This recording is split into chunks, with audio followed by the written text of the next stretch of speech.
history maker. In his providence, God is raising up an army of patriots for such a time as this. He has a glorious plan for America.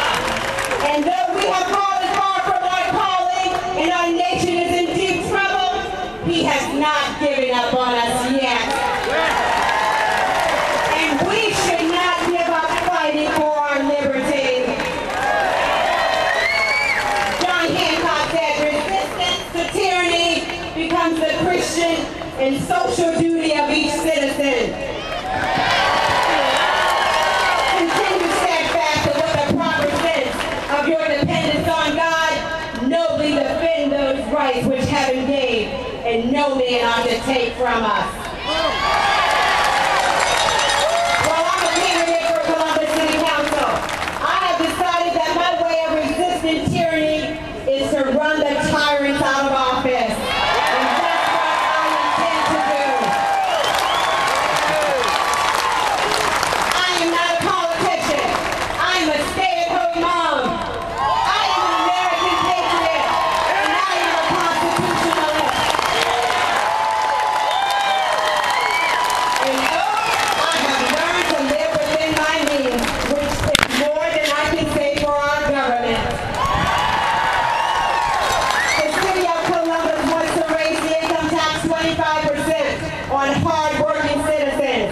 Those who work in the city but don't live here have to pay it, but they can't vote on it. That sounds like taxation without representation. Every year the city revenues have been increasing, but city spending has exceeded them. Some balanced budget, you say? We have 7,800 city workers with the best union protection, wages, benefits the taxpayers can offer. Instead of renegotiating these contracts to reduce costs, they threaten to lay off police and fire as a scare tactic. In this economy, as we are tightening our belts, they are loosening theirs. Their projected budget for 2010 is 11% higher than 2009. Reduced spending is not a part of their vocabulary.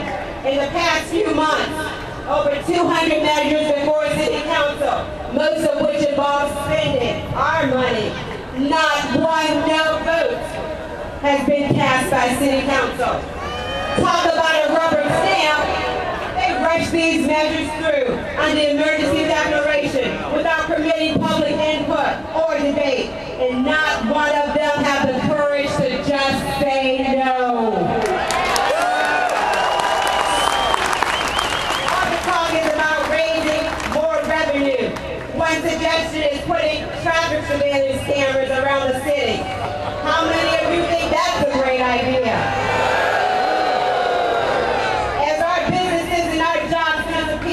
And the increasing burden of government weighs heavy on our shoulders.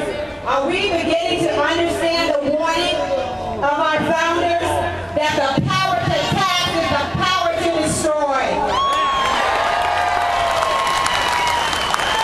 Here is an interesting thing. Not all businesses are opposed to the tax increase. A few are actually promoting it. Don't they know that higher taxes drive businesses out of the city and scare off any from coming here? Don't they know that Columbus ranks amongst the 10th highest in the nation and is one of the worst cities to do business in? Then why would a handful of corporations and businesses contribute $1 million to support a tax hike? Because they're joined at the hip of city government, that's why. A few favored developers, contractors, and big corporations receive a steady flow of tax deals and lucrative contracts out of the capital improvement budget, which I call a slush fund for the elite. Meanwhile, the vast bureaucracies of government tax and regulate their competition out of business. Oh, they're capitalists, all right. Monopoly capitalists. They tax us in 100 different ways, but here is the most insidious. The the inflation tax. This is just fuel for big government. And oh, how our city council president wished he had it. He said, we're not the federal government where they get to print the money. Instead, he has to come with his hand out to the voters for permission to raise our taxes. And what are we going to tell them? So I urge you to vote no August 4th on the tax increase. If you want a tax hike, just go take a hike. That's what we'll tell them. Well, it turns out that they're going to send the city some of that freshly printed federal stimulus money created out of thin air. 12.7 billion of it. But they say it's not enough. They still need a tax hike. So what are we going to tell them? If they want a tax hike, just go take a hike. But what do you think? Have we the people granted the federal government the power to print money? Print money using gold and silver, yes. Print paper, no. But print it they do. And they will continue to inflate it until it's worth nothing at all. This is the power of the Fed. So what are we going to do about it? In the Fed! Time has come for us to take back our country by returning to its founding principles under our Constitution. We don't need to change the Constitution. We just need representatives who will obey it. Let's just replace them. Help me win a seat on the London City Council this November 3rd. And next year we will aim our sights at Congress and our state legislature. Let's clean house and save our republic.